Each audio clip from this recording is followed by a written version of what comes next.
Hello everyone, I'm glad that you're here today. My name is Bobby McCoy. I myself was born deaf. My family are missionaries. My parents are missionaries. My grandparents are missionaries. Also, I am the first deaf person in my family and the first deaf person many in my family have ever met. Right now, I'm working under DOOR, and that is an international ministry focused on reaching the deaf worldwide. There are over 70 million deaf people in the world, but understand that only about 2% of them know Jesus. So we focus on Bible translation into sign language and church planting in deaf communities. So now I'm thrilled to share with you a deaf story from the Bible. But please understand that I will explain that story from a deaf perspective. It is taken from Mark 7, verse 31 to 37. The name of this story is Jesus Heals a Deaf Man. I want to let you know that the deaf today who read this passage are not inspired with hope that someday their hearing will be healed through this story. In fact, an overwhelming majority of the deaf today would rather remain deaf because they already have a language, which is sign language. They already have a culture, an identity, a community. So the reason why the deaf appreciate this story is because it shows the deaf that Jesus showed his genuine love to the deaf by showing that he understood the heart of the deaf. So now let's read Mark chapter 7 and verse 31 to 37.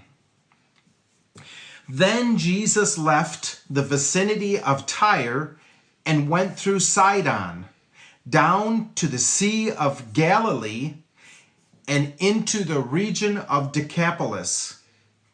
There, some people brought to him a man who was deaf and could hardly talk, and they begged Jesus to place his hand on him. After he took him aside, away from the crowd, Jesus put his finger into the man's ears. Then he spit and touched the man's tongue. He looked up to heaven, and with a deep sigh, he said to him, Ephphatha, which means be opened. At this, the man's ears were opened. His tongue was loosened, and he began to speak plainly. Jesus commanded them not to tell anyone, but the more he did so, the more they kept talking about it. People were overwhelmed with amazement. He has done everything well, they said. He even makes the deaf to hear and the mute speak. Wow! Let's break down the story more. Today, I want to specifically look at how Jesus interacted with the deaf, showing love by understanding him. It began with Jesus traveling and arriving to an area called Decapolis. For your information, this was not the first time Jesus had went to Decapolis with his disciples. If you look back 2 chapters in Mark chapter 5, verse 1 to 20, there is a summary of Jesus and his disciples on a boat to Gerasenes, which is part of Decapolis. there was a man with an evil spirit who Jesus met, had a conversation with, and commanded the evil spirit out. And the spirit entered about 2,000 pigs, which ran off the cliff and drowned. The people there were afraid and preferred to have the pigs alive than the man healed. So they asked Jesus to leave. The man who Jesus recently healed wanted to follow Jesus, but Jesus told him, "No, stay and tell the good news among your home area." There we have the first documented evangelist missionary that Jesus sent.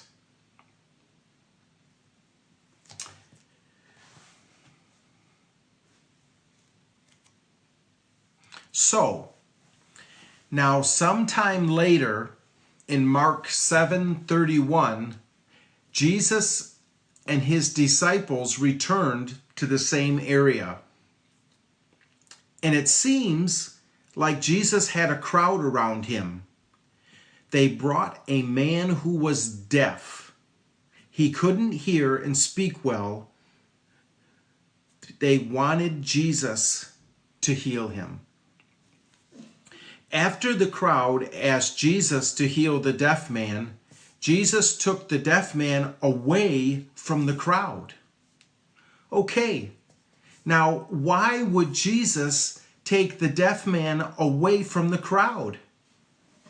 For all of you, it may sound like nothing, but for the deaf, it was very valuable.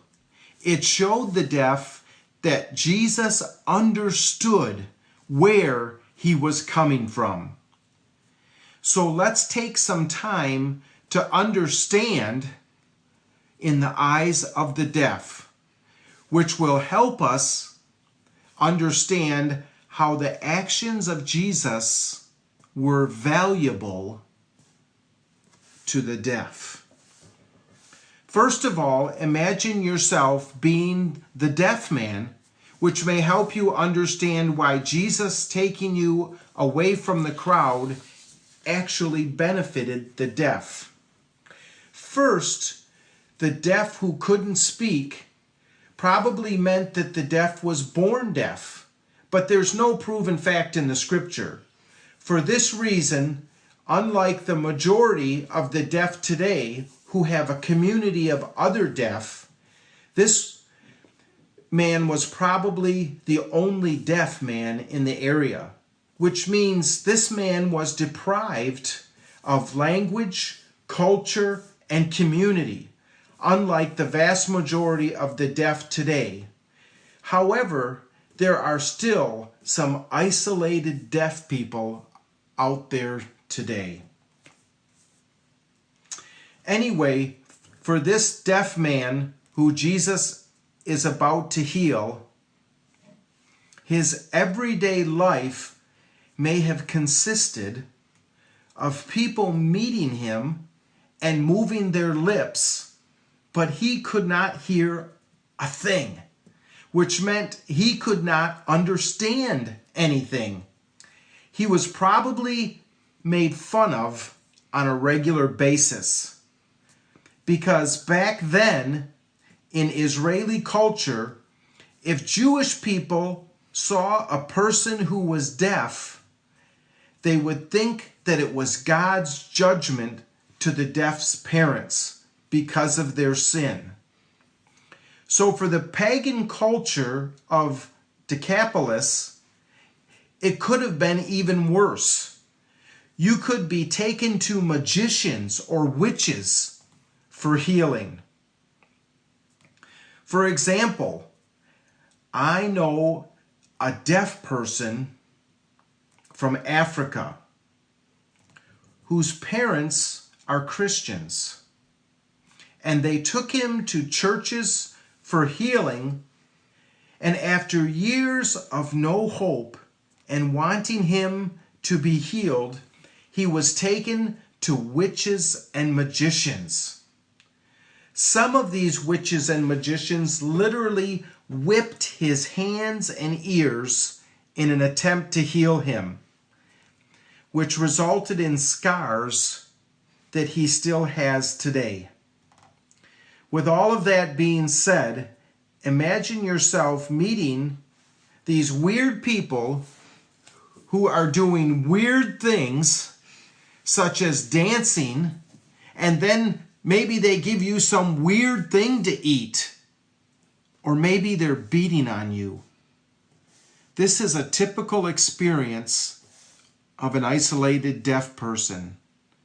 This leaves the deaf person with no trust for hearing people, especially those who claim to have supernatural abilities.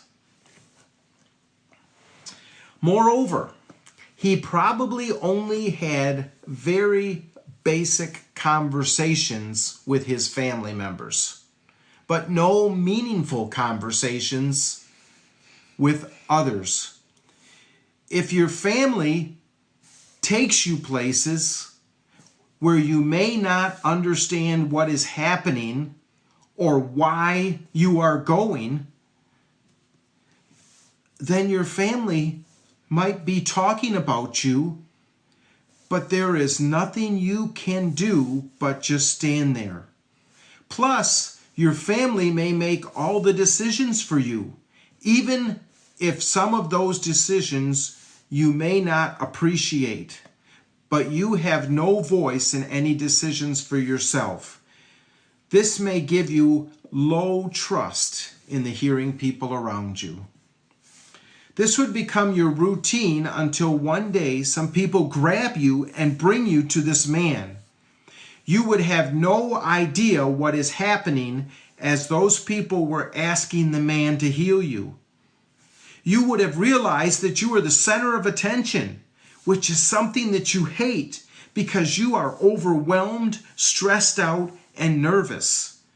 However, this man takes you away from the crowd, and you find yourself alone with him, which would help you calm down. That is what is happening inside of this deaf man's head. Jesus' intention of bringing the deaf man alone was for his own sake. Jesus understood his pain and feeling of being overwhelmed, so he did what he needed to do to help the deaf man calm down.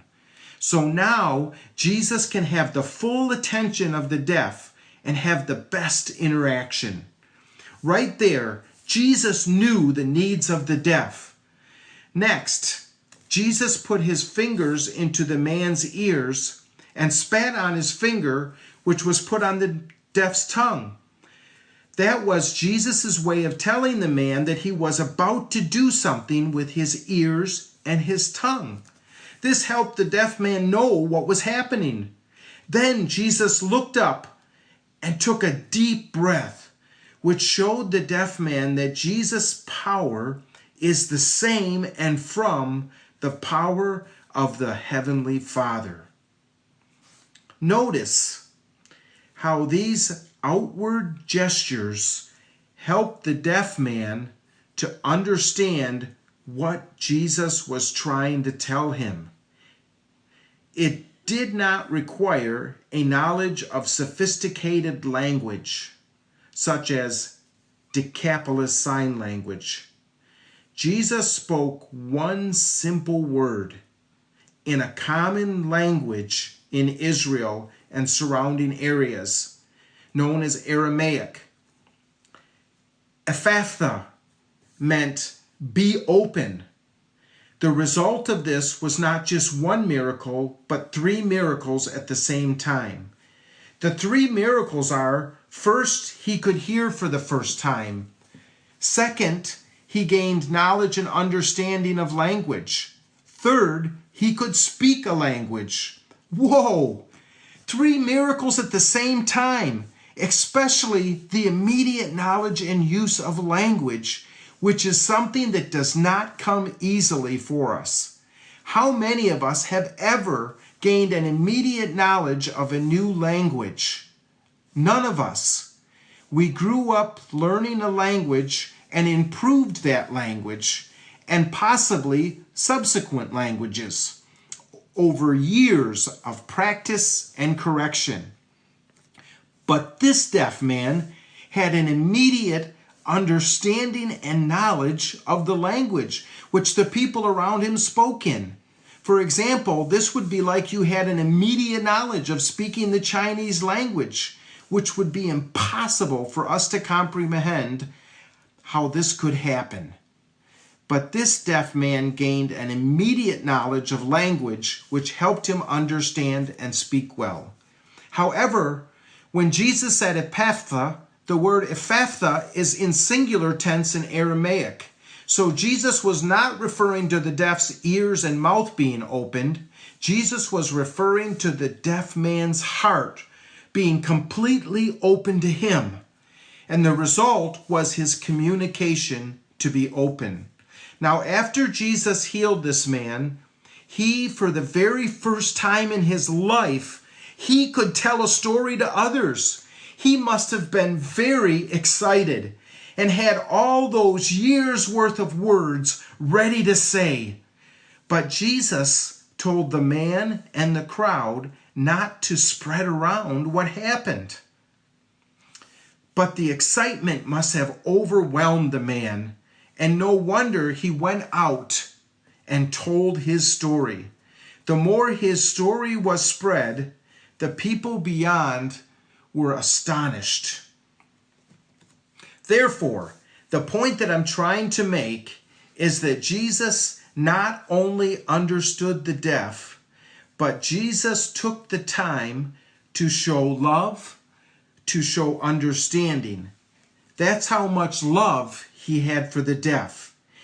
If that is so, how much love and understanding do you think Jesus wants to show you?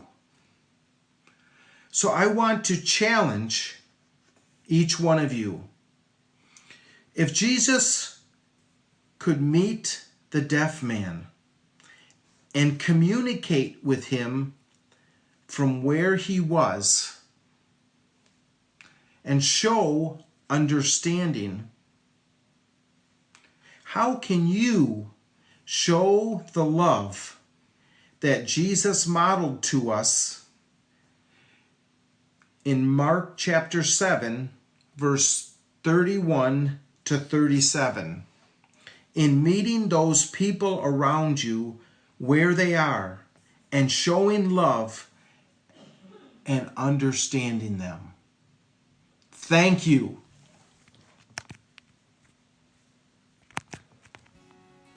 That was Bobby McCoy, who works with Door International. They have a really exciting work, evangelizing the deaf community through Bible translations and discipleship. I didn't know this, I'm a little embarrassed to admit this, but the deaf community is actually the largest unreached people group in the world right now. Yeah, it was such a great word and such a great reminder too that Jesus is so willing to meet each one of us at our point of need, whatever that looks like. Yeah. If you would like to give today, there's a link in the description of this video where you can designate your gift and choose between paying online, mailing your gift, or making a faith promise to pay at a later date. After you fill out your form, you will receive a confirmation email and your pledge and all of the information that you need to complete your gift.